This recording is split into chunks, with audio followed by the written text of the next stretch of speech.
पिता, पुत्र और पवित्र आत्मा के नाम पर आमीन। आप सभी को जय यीशु की।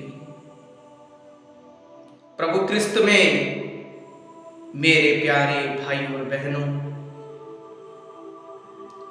मैं ब्रदर आकाश मसीह आप सभी लोगों का इस लाइव प्रार्थना में स्वागत करता हूं।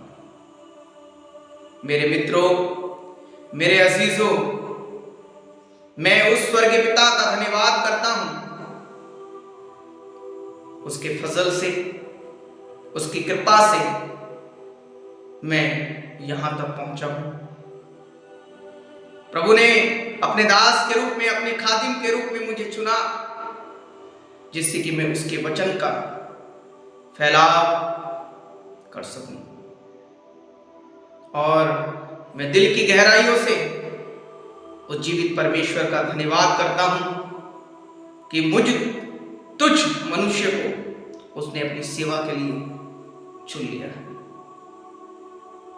आइए मेरे मित्रों, हम परमेश्वर को धन्यवाद दें आज के दिन के लिए, अपने माता पिता, भाई बहन, परिवार, मित्रगणों के लिए, हमारे कलीसियाओं के सदस्यों के लिए, हमारे मुख्य चरवाहा बिशप स्वामी जी के लिए, सभी प्रेरित गणों के लिए, सभी धर्म बहनों के लिए, कलीसिया के सभी अधिकारियों के लिए हम धन्यवाद दें, उसकी महिमा करें, उसकी बड़ाई करें। मेरे भाई, मेरी बहन, मैं चाहता हूं कि आप इस समय जल्द से जल्द आज की इस लाइव प्रार्थना में जुड़ जाएं और परमेश्वर के वचन को सुनने के लिए अपने आप को तैयार करें। प्यारे भाई और बहनों, जैसे कि हम जानते हैं कि इन दिनों हम उपवास काल में हैं, चालीसा का सीजन है। पवित्र माता कलीसिया के सभी सदस्य उपवास करते हुए, प्रार्थना करते हुए इन दिनों प्रभु के और भी नजदीक आने की कोशिश कर रहे हैं। मैं और आप इन दिनों में प्रभु के पास आए, प्रभु की स्तुति करें, प्रभु की वंदना करें।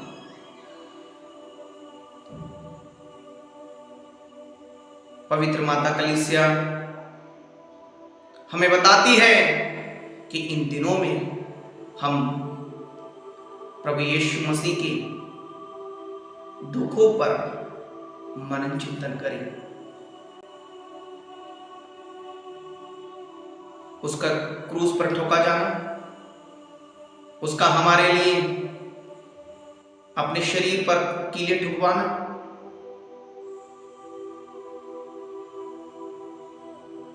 गोलगाथा पर तक उसने जो दुख भरी यात्रा की, 3 बार प्रभु यीशु मसीह भारी क्रूस को लेकर गिरा, उन सभी बातों पर इन दिनों में कलीसिया हमें आह्वान करती है कि हम प्रभु के एक एक दुख पर, एक एक पीड़ा पर, एक एक कष्ट पर मनन चिंतन करें। सो मेरे मित्रों, परमेश्वर ने हमारे लिए दुख सहा है, हमें बचाने के खातिर वो क्रूस पर मर गया।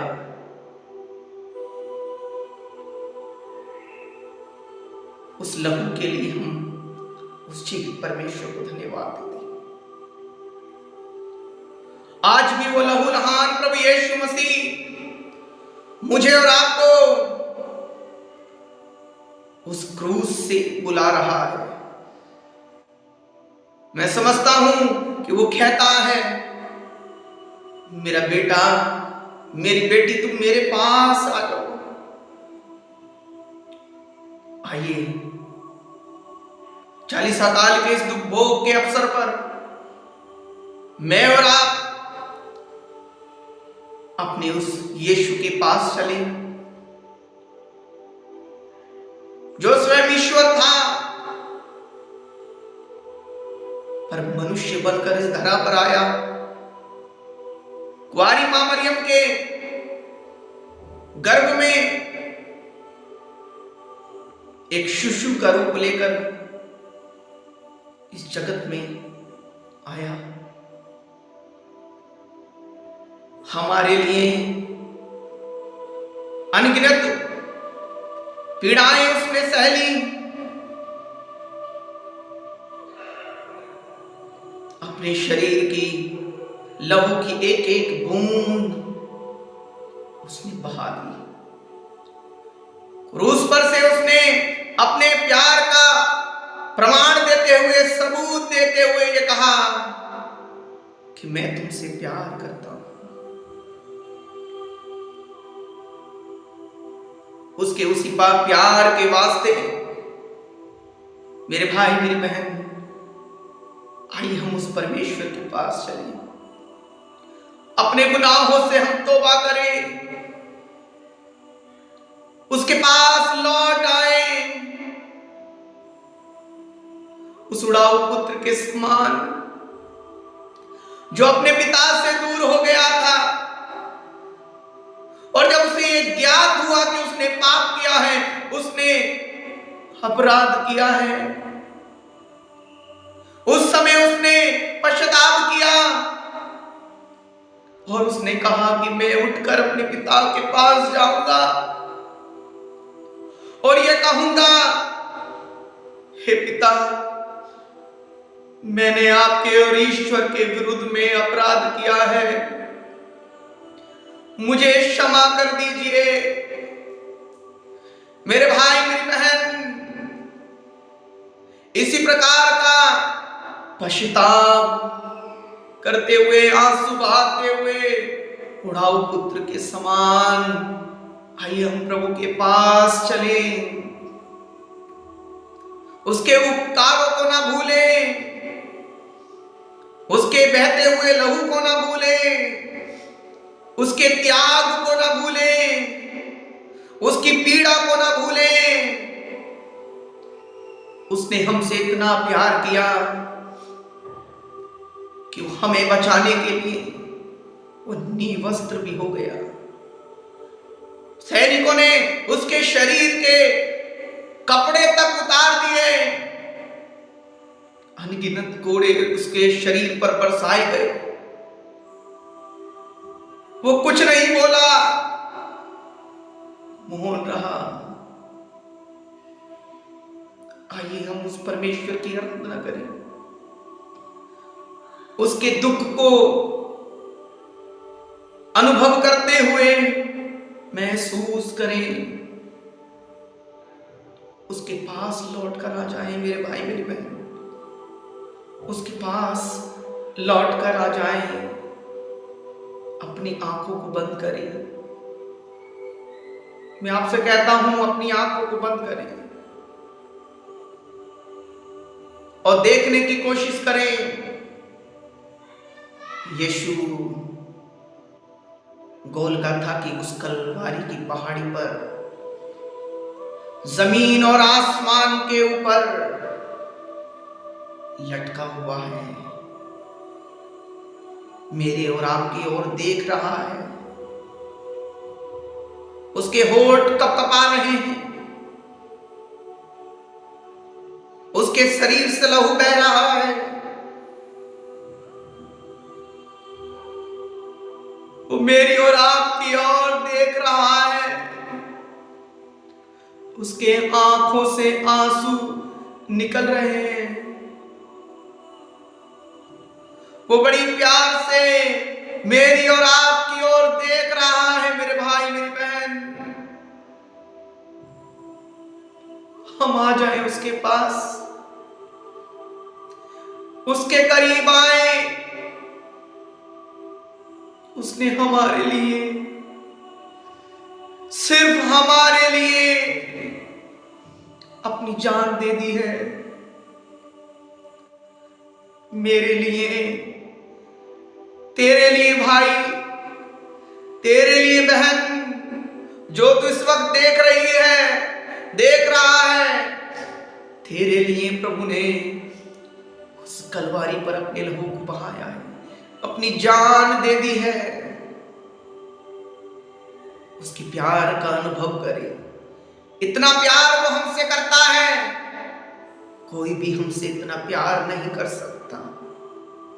ना हमारा पिता, ना हमारी माँ, ना हमारा पति, ना हमारी पत्नी, ना हमारे बाल बच्चे, ना ही हमारा कोई मित्र, कोई भी हमसे इतना प्यार नहीं कर सकता है जितना कि यीशु ने हमसे किया है। धन्यवाद दें प्रभु को, उसने अपने लहू का एक एक कतरा बहा दिया है। और मेरे पीछे धन्यवाद स्वरूप कहते जाइए। कतरा कतरा लहू बहाया है, इस तरह प्यार हमको दिखाया है। ऊंची आवाज में परमेश्वर से कहते जाएं, कतरा कतरा लहू बहाया है, इस तरह प्यार हमको दिखाया है। कतरा कतरा लहू दे दिया जिंदगी का पानी हमें। यीशु ने कहा, मैं जीवन का जल हूं। दे दिया जिंदगी का पानी तुम्हें, तुमने सिरकाओ से पिलाया है, तुमने सिरकाओ से पिलाया है। कतरा कतरा लहू बहाया है, इस तरह प्यार हमको दिखाया है। कतरा कतरा लहू बहाया है, इस तरह प्यार हमको दिखाया है। हम गुनाहों में घिर गए थे, मगर जब हम गुनाहों में घिर गए थे, गुनाहों में पड़ गए थे, हम गुनाहों में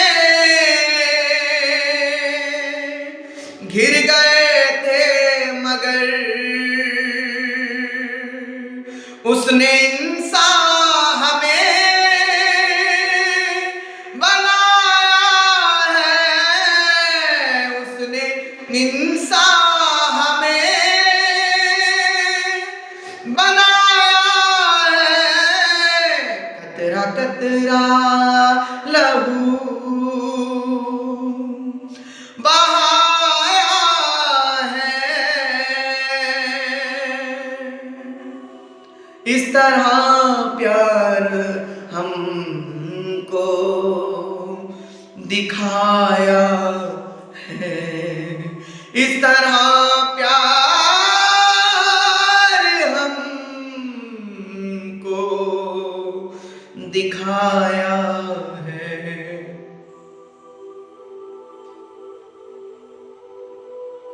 पिता, पुत्र और पवित्र आत्मा के नाम पर आमीन। एक बार फिर से मैं आप सभी का इस लाइव प्रार्थना में स्वागत करता हूं। आप देख रहे हैं ब्रदर आकाश मसीह यूट्यूब चैनल। हमारे मास्टर राहुल मसीह जी, मैं आपका स्वागत करता हूं। भाई संजीव कुमार जी, मैं आपका स्वागत करता हूं। हमारे भाई संजीव कुमार, मैं आपका भी स्वागत करता हूं। बेटी सोनिका, मैं आपका भी स्वागत करता हूं। राम गोपाल सिंह जी, मैं आपका भी स्वागत करता हूं। मैं जिन लोगों के नाम नहीं ले पाया उन सभी का भी मैं स्वागत करता हूं। हालेलुया, यीशु की स्तुति हो, यीशु को धन्यवाद। सो मेरे मित्रों, आइए हम हमारे आज के संदेश की ओर चलते हैं। हमारा आज का टॉपिक है, हमारा आज का संदेश है उपवास के दिनों में यीशु की कुछ उम्मीदें। ध्यान से सुनिएगा, उपवास के दिनों में यीशु की कुछ उम्मीदें। हालेलुया, यीशु की स्तुति हो, यीशु को धन्यवाद। मेरे प्यारे भाई और बहनों, मैं आज के इस रात में, इस लाइव प्रार्थना में आपको यह बताने के लिए उपस्थित हुआ हूं, इस 40 काल में प्रभु मुझसे और आपसे कुछ उम्मीद रखता है, कुछ आशा रखता है, कुछ इच्छा रखता है। प्रभु की कुछ उम्मीदें हैं मुझसे और आपसे। उदाहरण के लिए, जैसे एक पिता और मां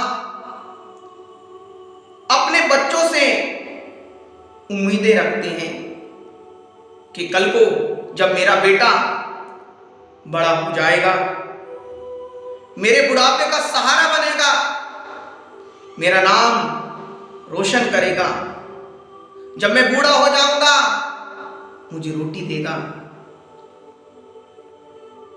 मैं मर भी जाऊंगा तब भी मेरा नाम मेरा बेटा या मेरी बेटी जिंदा रखेंगे।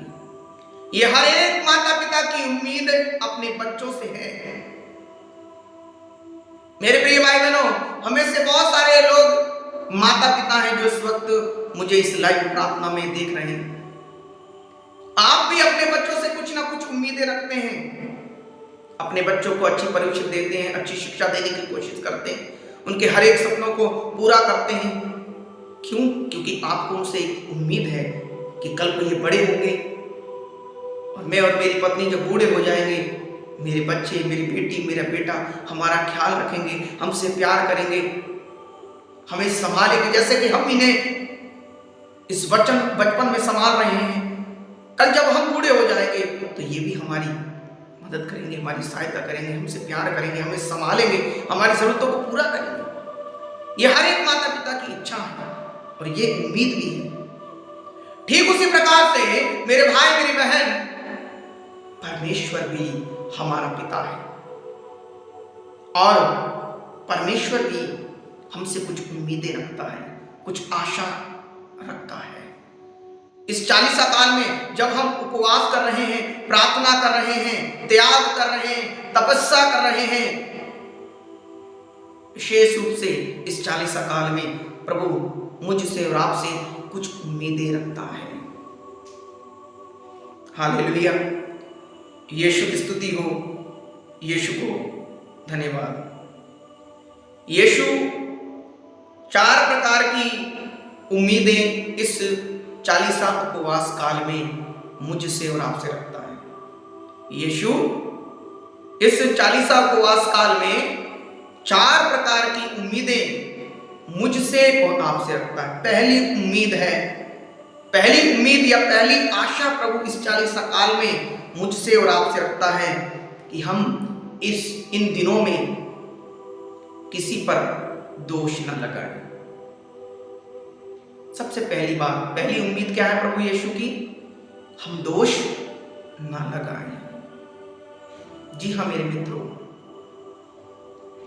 प्रभु यीशु की सबसे पहली उम्मीद इस 40 काल में सभी उपवास रखने वाले भाई बहनों से, जो उपवास रख रहे हैं, तपस्या कर रहे हैं, प्रार्थना कर रहे हैं, उन सभी विश्वासी भाई बहनों से, उन सभी कैथोलिक भाई बहनों से प्रभु यीशु मसीह इस 40 काल में अपनी उम्मीद, अपनी आशा को रखते हुए बताता और कहता है कि इन दिनों में हम क्या करें? किसी पर दोष न लगाएं। उदाहरण के लिए मेरे प्रिय भाई बहनों, मान लीजिए कि आप उपवास रख रहे हैं, आपने भोजन छोड़ रखा है, आप प्रार्थना कर रहे हैं, पर उपवास रखने के बाद भी, प्रार्थना करने के बाद भी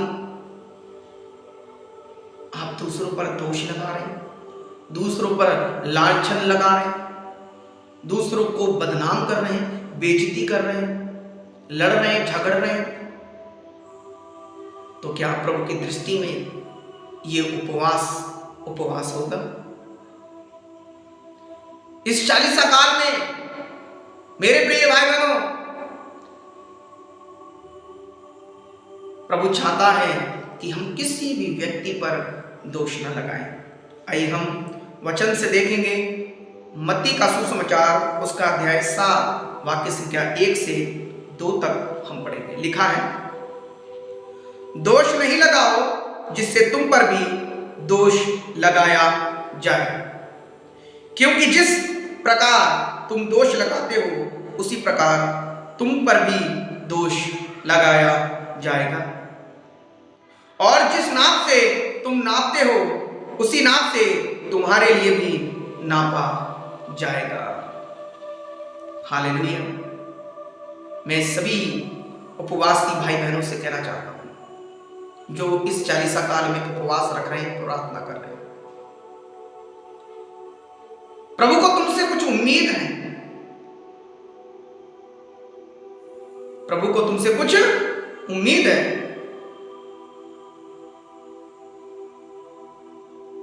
प्रभु को तुमसे कुछ उम्मीद है। क्या उम्मीद है? कि इस 40 काल में जब तुम उपवास करो, तुम प्रार्थना करो, तो किसी पर दोष न लगाना, क्योंकि परमेश्वर का वचन हमें कहता है कि दोष नहीं लगाओ जिससे कि तुम पर भी दोष नहीं लगाया जाए। मेरे मित्रों, हमें से बहुत सारे भाई बहन ऐसे हैं जो उपवास तो रख रहे हैं, प्रार्थना तो कर रहे हैं, उपवास के दिनों में दान तो दे रहे हैं, बाइबल तो पढ़ रहे हैं, पर पूरे दिन दूसरों पर दोष लगाते रहते, दूसरों की चुगली करते रहते, दूसरों को बदनाम करते रहते। मैं उन सभी उपवासी भाई बहनों से ये कहना चाहता हूं आज की रात, प्रभु आपके ऐसे उपवास से प्रसन्न या खुश नहीं होगा। प्रभु इस 40 काल में, इस उपवास काल में आपसे इस प्रकार की उम्मीद नहीं रखता है कि आप दूसरों की निंदा करें, दूसरों की बदनामी करें या दूसरों पर दोष लगाएं। इस पवित्र 40 काल में प्रभु यीशु मसीह आपको बताना चाहता है, यदि इन दिनों में आप किसी पर दोष लगाएंगे तो प्रभु आप पर भी दोष लगाएगा। जिनके कान हैं वो सुन ले। मेरे मित्रों, मैं आपको बताना चाहता हूं कि किस प्रकार का इन दिनों में आपको मुझे उपवास रखना है। परमेश्वर की, यीशु की आपसे कुछ उम्मीद है, वो आपसे कुछ उम्मीद रखता है, कुछ आशा रखता है। वो आज की रात आपको मुझे बता रहा है कि हमें किसी पर भी दोष नहीं लगाना है। सिर्फ भोजन छोड़ने से काम नहीं चलेगा, सिर्फ बाइबल पढ़ने से ही काम नहीं चलेगा, प्रार्थना करने से, दान देने से ही काम नहीं चलेगा। अपनी जीभ पर भी नियंत्रण रखना है, अपनी जीभ से किसी पर दोष नहीं लगाना, किसी को अपशब्द नहीं बोलना है मेरे मित्रों। तब मेरा और आपका एक आदर्श में उपवास होगा, तब असल में हम एक उपवासी बन जाएंगे, एक पवित्र उपवासी भाई बहन बन जाएंगे। प्रभु का वचन कहता है, जिस नाप से तुम नापते हो उसी नाप से तुम्हारे लिए भी नापा जाएगा। मेरे मित्रों, मेरे अजीजों, इन दिनों जब मैं और आप उपवास करें या रखें, तो इस बात का ध्यान रखिए, उपवास रखना जरूरी है, भोजन को त्यागना भी जरूरी है, बाइबल पढ़ना भी जरूरी है, दान देना भी जरूरी है, प्रार्थना करना भी जरूरी है, पर उसके साथ साथ अपने जीव पर नियंत्रण रखना भी जरूरी है। किसी पर दोष ना लगाएं, अपने मुख से किसी को दुख ना पहुंचाएं इन दिनों में, किसी को तकलीफ ना दे, किसी की बेइज्जती ना करें, किसी की बदनामी ना करें। हालेलुया, यीशु की स्तुति हो, यीशु को धन्यवाद। उदाहरण के लिए रोमियो का पत्र अध्याय 2 वाक्य संख्या 1, रोमियो का पत्र अध्याय 2 वाक्य संख्या 1 में परमेश्वर का वचन कहता है, इसलिए दूसरों पर दोष लगाने वाले तुम चाहे जो भी हो, अक्षयम हो, तुम दूसरों पर दोष लगाने के कारण अपने को दोषी ठहराते हो। हालेलुया। देखिए मेरे प्रिय भाई बहन, प्रभु का वचन क्या कहता है? रोमियो का पत्र अध्याय 2 वाक्य संख्या 1 में कहता है, इसलिए तुम दूसरों पर दोष लगाने वाले तुम चाहे जो भी हो, तुम अक्षम हो। अक्षम मतलब तुम कभी, अक्षम मतलब तुम यदि बढ़ना चाहते हो, ग्रोथ करना चाहते हो, तो तुम कर नहीं पाओगे, तुम सक्षम नहीं हो पाओगे, असक्षम हो जाओगे, मतलब उन्नति नहीं करोगे। कहने का मतलब यह है कि जो भाई जो बहन दूसरों पर दोष लगाते हैं, वो कभी बढ़ नहीं पाएंगे, वो अपने जीवन में कभी उन्नति होते हुए नहीं देखेंगे, बढ़ोतरी होता हुआ नहीं देखेंगे। इसलिए प्रभु का वचन कहता है, जो लोग दूसरों पर दोष लगाते हैं, वो चाहे जो भी हों, वो अक्षम हो जाएंगे। अक्षम मतलब वो कभी भी सक्सेसफुल नहीं हो सकते, कभी उन्नति नहीं कर सकते, कभी बढ़ नहीं सकते। हालेलुया। आज की रात मेरे भाई मेरी बहन अपनी कानों को खोलें और सुने परमेश्वर के वचन को, विश्वास करें परमेश्वर का आत्मा आपसे क्या बोल रहा है, क्या कह रहा है। दोष लगाने वाला व्यक्ति, निंदा करने वाला व्यक्ति, चुगली करने वाला व्यक्ति कभी उन्नति नहीं कर सकता, कभी बढ़ नहीं सकता, उसके घर में कभी आशीष नहीं आ सकती, बरकत नहीं आ सकती। वो हमेशा हमेशा दुखी रहेगा, हमेशा परेशानी रहेगा। आज मैं और आप मन चिंतन करें कि हम उपवास कर रहे हैं, प्रार्थना कर रहे हैं, फिर भी हमारे घर में शांति नहीं है, सुख नहीं है, बरकत नहीं है। क्यों? हम उपवास तो कर रहे हैं, प्रार्थना तो कर रहे हैं, पर दोष बराबर लगा रहे हैं दूसरों पर, पड़ोसी पर, पत्नी पर, पति पर, भाई पर, माता पिता पर, रिश्तेदारों पर। प्रभु इस प्रकार का उपवास इस 40 काल में मुझसे और आपसे नहीं चाहता है। प्रभु इस प्रकार की उम्मीद मुझसे और आपसे नहीं रखता है। प्रभु इस पवित्र 40 काल में मुझे और आपसे बताना चाहता है कि हम क्या करें, दोष न लगाएं। लिखा है, इसलिए तुम्हारे दूसरों पर दोष लगाने वाले तुम चाहे जो भी हो, अक्षम हो, तुम दूसरों पर दोष लगाने के कारण अपने को दोषी ठहराते हो। है ना? देखिए क्या कहता है वचन, दूसरों पर दोष लगाने वाले व्यक्ति अपने पर ही क्या कर रहे हैं? अपने पर ही क्या कर रहे हैं? दोषी ठहरा रहे हैं, अपने आप ही दोषी डर रहे हैं। मैं और आप ये सोचते हैं कि हम दूसरों पर दोष लगाएंगे तो उसका बुरा होगा, पर परमेश्वर का वचन कहता है, जो दूसरों पर दोष लगाते ना, उनका खुद ही बुरा हो जाता है, दूसरों का कुछ नहीं होता, कुछ नहीं होता मेरे भाई मेरे बहन। इसलिए इस पवित्र 40 काल में मैं और आप क्या करें?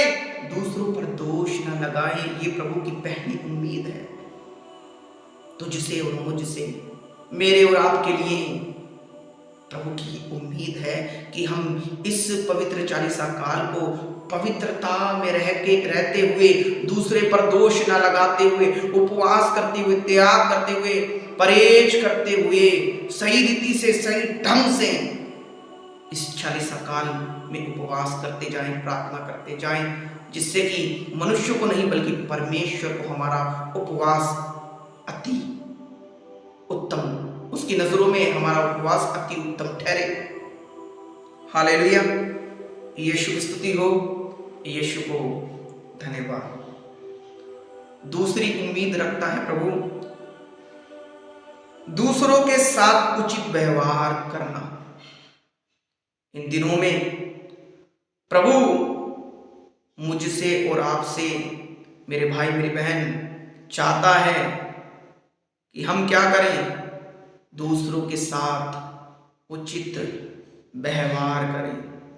हालेलुया, हालेलुया, यीशु की स्तुति हो, यीशु को धन्यवाद। परमेश्वर ये चाहता है इस पवित्र चालीसा काल में मैं और आप उचित व्यवहार दूसरों से करें। उदाहरण के लिए मान लीजिए मेरे भाई मेरी बहन कि मैं और आप क्या कर रहे हैं, उपवास कर रहे हैं, पर जो हमारा जो व्यवहार है वो ठीक नहीं। हालेलुया, मेरा और आपका जो व्यवहार है वो दूसरों के साथ ठीक नहीं है, अच्छा नहीं है। तो जो उपवास रखकर मुझे और आपको जो आशीष मिलने वाली थी, जो कृपा उपवास रखने के बाद मुझे और आपको मिलने वाली थी, उस उपवास रखकर मुझे और आपको आशीष या कृपा नहीं मिलेगी। हालेलुया, यीशु की जय हो, यीशु को धन्यवाद। इस पवित्र चालीसा काल उपवास में मेरे प्रिय भाई बहनों, मुझे और आपको इस बात का ध्यान देना है कि हम क्या करें, दूसरों के साथ एक अच्छा व्यवहार करें। हमें से बहुत सारे लोग उपवास तो करते हैं पर साथ में गुस्सा भी करते हैं, क्रोध भी करते हैं, झगड़ते भी हैं। क्या प्रभु हमारे ऐसे उपवास से प्रसन्न होगा? हमारे ऐसे त्याग से, तपस्या से प्रभु प्रसन्न हो जाएगा? हालेलुया, यीशु की स्तुति हो, यीशु को धन्यवाद। मेरे मित्रों, आप खुद ही मन चिंतन करके बताएं, क्या प्रभु को ऐसा उपवास प्रिय है कि हम भोजन छोड़ दें और दूसरों के साथ गलत व्यवहार करें? नहीं मेरे मित्रों, मेरे भाई मेरी बहन, परमेश्वर इस प्रकार का उपवास मुझसे और आपसे नहीं चाहता है। परमेश्वर चाहता है कि जब मैं और आप इस चालीसा काल में उपवास रखें तो हम क्या करें, दूसरों के साथ बड़ी ही नम्रता से व्यवहार करें, उन्हें उनका आदर करें, उनका सम्मान करें, लड़े झगड़े नहीं, बल्कि उनका आदर करें, उनके साथ एक अच्छा व्यवहार करें। यदि आप उपवास कर रहे हैं, प्रार्थना कर रहे हैं, पर अपने पड़ोसी के साथ आपका व्यवहार अच्छा नहीं है, आपकी बोली भाषा अच्छी नहीं है, आप लड़ रहे हैं, झगड़ रहे हैं, गालियां दे रहे हैं, मैं कहना चाहता हूं यह उपवास नहीं है, यह उपवास नहीं है मेरे भाई मेरी बहन। एक अच्छा व्यवहार इस पवित्र चालीसा काल में मुझे और आपको करना है। कोलोसियों के पत्र अध्याय 4 वाक्य संख्या 5 में लिखा है, आप लोग बाहर वालों के साथ बुद्धिमानी से व्यवहार करें।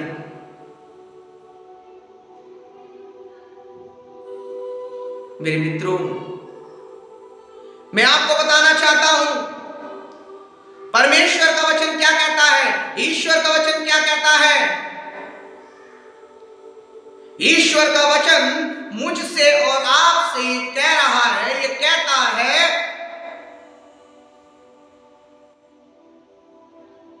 हम क्या करें, बाहर वालों के साथ बुद्धिमानी से व्यवहार करें। एक अच्छा व्यवहार मुझे और आपको इन दिनों में करना है। हालेलुया।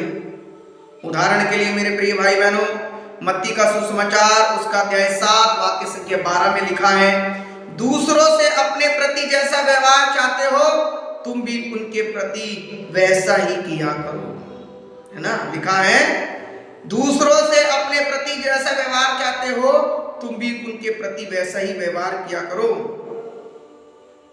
है ना, इस पवित्र 40 काल में मेरा और आपका आचरण जो है, व्यवहार जो है, बोली जो भाषा है, उसको बदलना है, उसको सही करना है, अच्छे से लोगों से बात करनी है।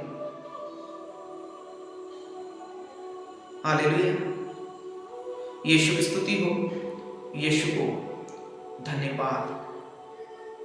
मेरे मित्रों, हम विचार करें, मैं और आप विचार करें, हम क्या कर रहे हैं?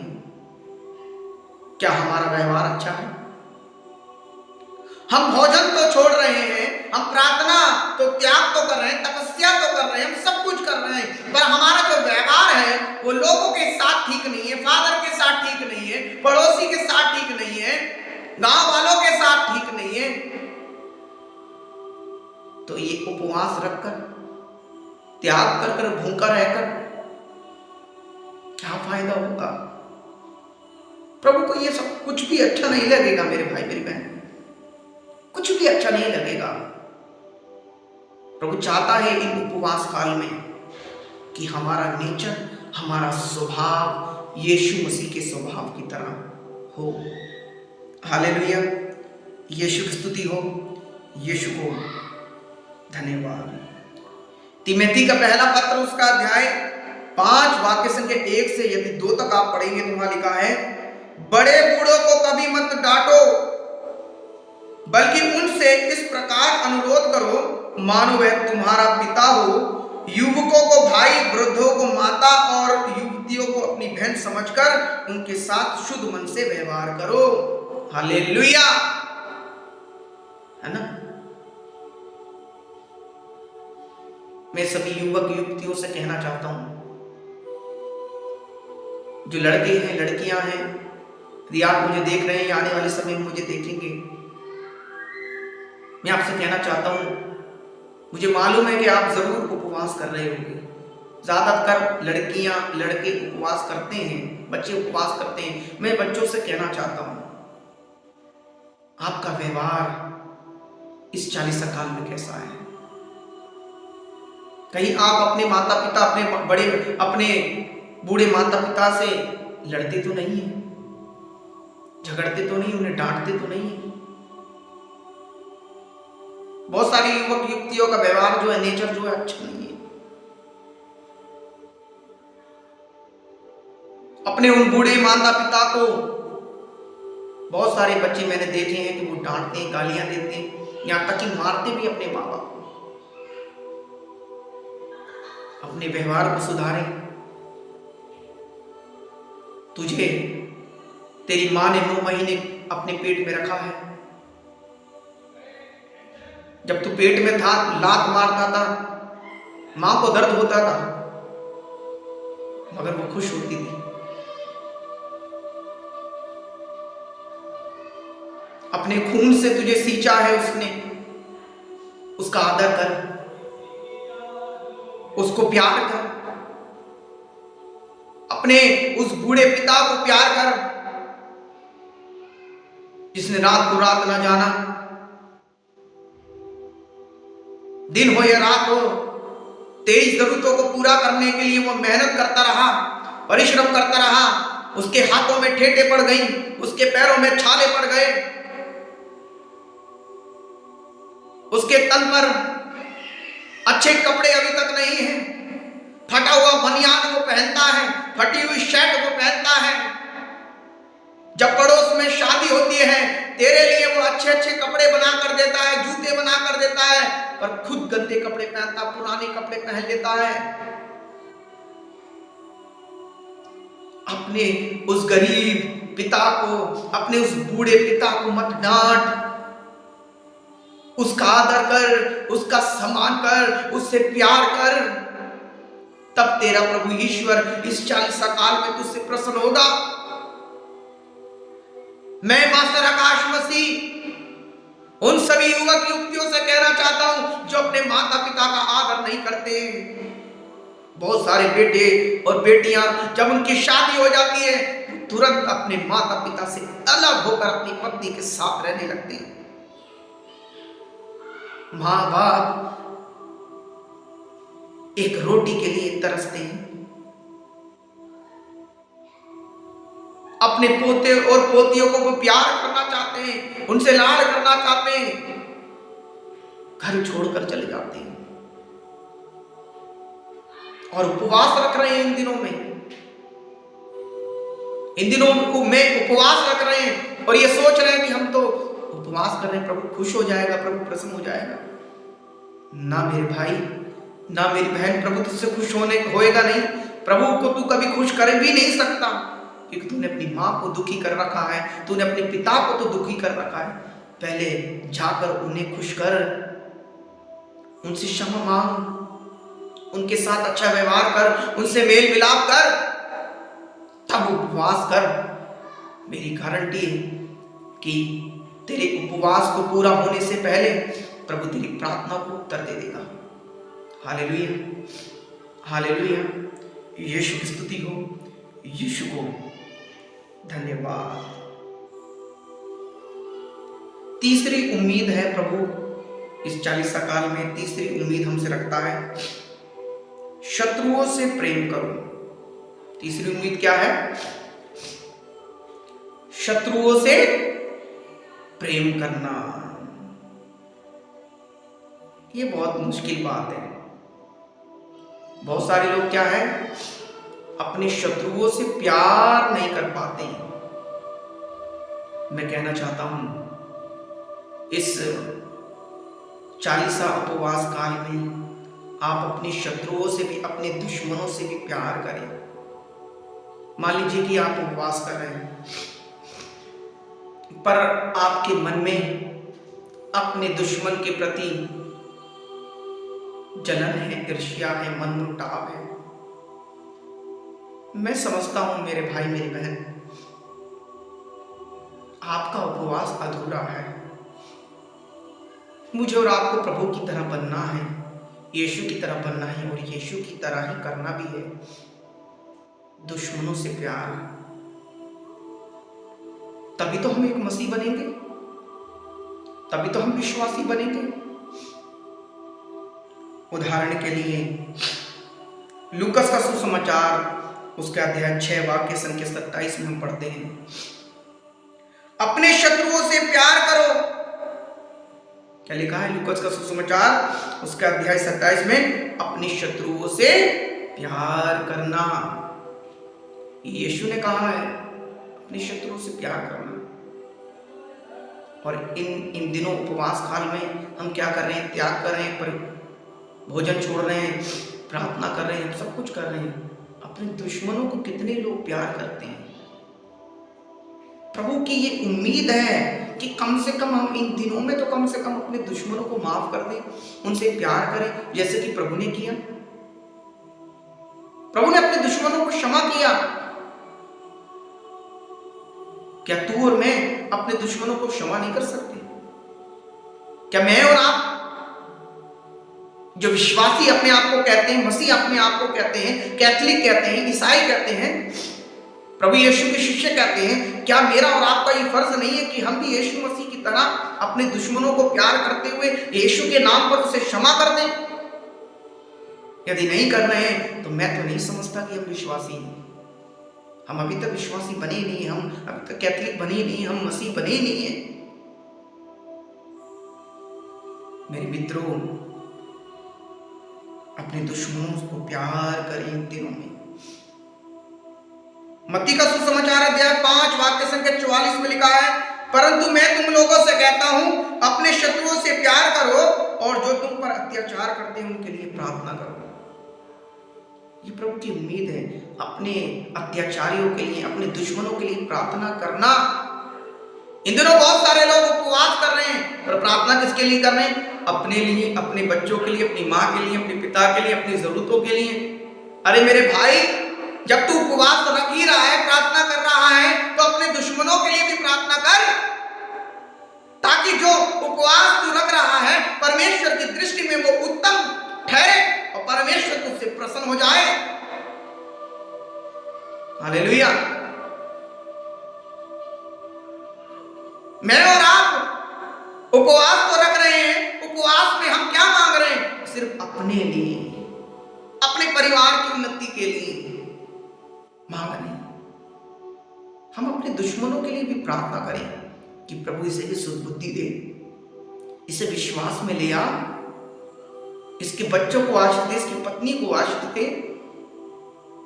ये दुखी है, ये बीमार है, प्रभु आप इसके जीवन को बदल। कि मेरा और आपका ये फर्ज नहीं बनता कि हम उनके लिए दुआ करें, उनके लिए प्रार्थना करें? बनता है मेरे भाई मेरी बहन। यही मसीह लोगों की पहचान है। ये नहीं कि उपवास रख रहे, प्रार्थना कर रहे हैं मतलबियों के लोगों की तरह।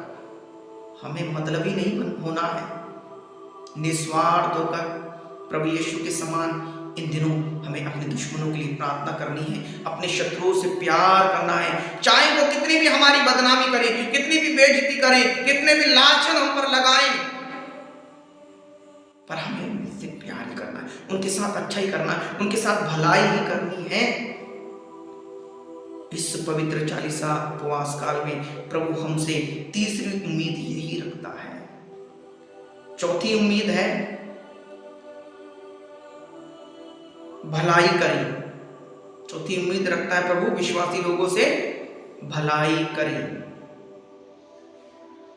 लूकस का सुसमाचार उसका अध्याय 6 वाक्य संख्या 35 में लिखा है, परंतु अपने शत्रुओं से प्यार करो, उनकी भलाई करो और वापस पाने की आशा न रखकर उधार दो, तभी तुम्हारा पुरस्कार महान होगा और तुम सर्वोच्च प्रभु के पुत्र बन जाओगे, क्योंकि वह भी कृतज्ञों और दुष्टों पर दया करता है।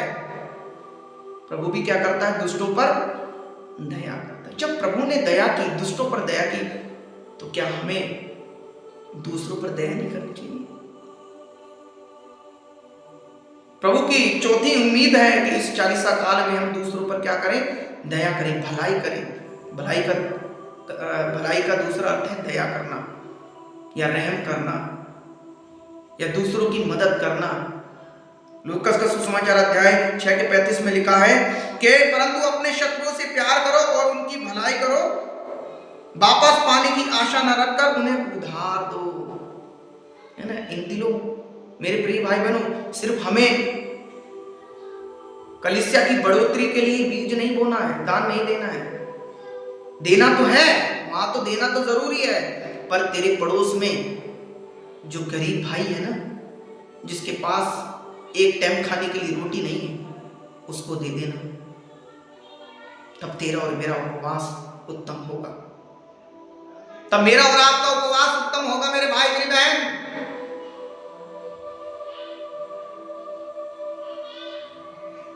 मैं कहना चाहता हूं कि हम पूरे उपवास रखते हुए पूरे दिन हम भूखे रहते हैं।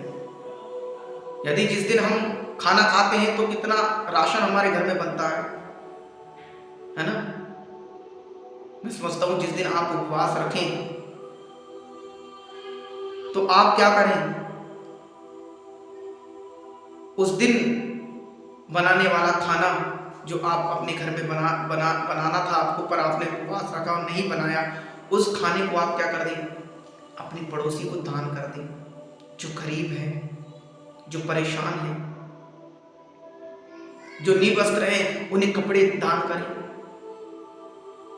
जो भूखा प्यासा है उसे भोजन दें, जो परदेसी उसे अपने घर ठहराएं, मदद करें। कोई आपके घर में भीख मांगने आ जाए, भिक्षा मांगने आ जाए, उससे खाली हाथ न लौटाएं इन दिनों में। ये प्रभु की उम्मीद है। सिर्फ भूखे रह रहे हैं, प्रार्थना कर रहे हैं, बाइबल पढ़ रहे हैं और सोच रहे हैं कि हमारा उपवास है। सिर्फ ये उपवास नहीं, भलाई के काम भी तो करने हैं, अच्छा काम भी तो करो। हमें से बहुत सारे लोग सिर्फ बाइबल पढ़ते जा रहे हैं, उपवास पे उपवास रखते जा रहे हैं, प्रार्थना पे प्रार्थना करते जा रहे हैं, पर भलाई का एक काम भी नहीं कर रहे। भलाई करके देख मेरे मित्र, मेरे भाई, किसी गरीब की दुआ तो लेकर देख, किसी की मदद तो कर देख, देखना कि कितना सुकून, कितनी खुशी मिलेगी मुझे और तुझे। जब मैं और आप किसी की मदद करते हैं ना, आत्मा तृप्त हो जाती है, सच में दिल को बड़ा सुकून मिलता है, बड़ी खुशी सी होती है कि आज मैंने किसी की मदद की है। प्रभु यीशु मसीह भी यही करता था और यही उम्मीद इस 40 काल में मुझसे और आपसे वो रखता भी है, कहता भी है कि तुम्हें भी वैसे ही करना है, दोष नहीं लगाना है, दूसरों के साथ अच्छा व्यवहार करना है, शत्रुओं से प्यार करना है और दूसरों की भलाई करना है। मेरे मित्रों, मैंने आपको प्रभु यीशु मसीह की कुछ उम्मीदों के बारे में आपसे बताया। मैं आशा करता हूं कि इस 40 काल में आप प्रभु की इन उम्मीदों पर मनन चिंतन करेंगे और वैसा ही करेंगे जैसे कि प्रभु ने कहा है। आइए मैं और आप एक छोटी सी प्रार्थना करते हैं। मैं चाहता हूं कि आप अपनी आंखों को बंद कर लें। एक भाई ने शायद हमें निवेदन दिया है, मैं उनका नाम नहीं पढ़ पाया सही से क्योंकि मैं प्रार्थना कर रहा था, उस समय मेरा ध्यान मेरे टॉक में था, मेरे संदेश में था। उन्होंने कहा कि उनके पेपर चल रहे हैं। भाई मैं आपका नाम तो नहीं जानता हूँ, पर मैं आपके लिए प्रार्थना करूँगा, चाहे मैं आपका नाम लेकर प्रार्थना करूँ या ना करूँ, पर परमेश्वर भावना जानता है कि मैं किसके लिए दुआ कर रहा हूँ। तो जब मैं प्रार्थना करूँ आप रिसीव कर लेना कि मैंने आपके लिए ही दुआ की है। प्रभु आपको पेपर में पास कर देगा। रेलवे के पेपर है ना आपके, आप चिंता ना करें, मैं दुआ करूँगा। आइए हम भी दुआ करें, प्रार्थना करें। धन्यवाद धन्यवाद धन्यवाद धन्यवाद। जमीन और आसमान को बनाने वाले जीवित परमेश्वर, मैं तेरा धन्यवाद करता हूँ। प्यारे पिता, इस 40 उपवास काल में आपने हमें अनेकों आशीष और कृपाएं दी हैं। आज के संदेश को सुनने की कृपा दी, आज के संदेश को बांटने की कृपा दी, आज के संदेश के पढ़े और सुने जाने पर प्यारे पिता मैं प्रार्थना करता हूँ देखने वाले सब लोगों को आशीष और बरकत मिल जाए। जितने लोगों ने निवेदन दिए हैं सबके लिए प्रार्थना करता हूँ, सबके निवेदनों को सुन और कबूल कर, इनके जीवन में बड़ी बड़ी गवाहियां बना। प्यारे यीशु, हमारे शायद एक भाई ने, एक बहन ने हमें निवेदन दिया, उनका रेलवे का पेपर है। मैं प्रार्थना करता हूँ, तू जानता है परमेश्वर, मैं तो उसका नाम नहीं जानता, पर तू जानता है क्योंकि तू सब कुछ जानने वाला, देखने वाला परमेश्वर, तुझसे कुछ भी छुपा नहीं। रेलवे के पेपर हैं प्यारे प्रभु, बेटा या बेटी अच्छे से पास हो जाए, ऐसी मैं प्रार्थना करता हूँ। तो मुझे भी आशीष दे, मेरे बच्चों को आशीष दे प्रभु, मेरे इस YouTube चैनल पर आशीष दे। जितने भी मेरे चैनल पर सब्सक्राइबर हैं सबको आशीष दे। जितने भी लोग सुनते हैं, देखते हैं, लाइक करते हैं, कमेंट करते हैं, सबको आशीष दे। जो लोग नहीं भी देखते उन सबको तो आशीष दे। स्वर्ग के पिता, आज की रात जब हम सो जाएं तो हमारी शरीर प्राण आत्मा की रक्षा करना, सुबह को उठने का मौका देना, जिससे कि हम एक बार फिर से तेरी स्तुति, तेरी महिमा कर सकें। सारा आदर और सारी महिमा यीशु के नाम को देकर करते हैं, आमीन।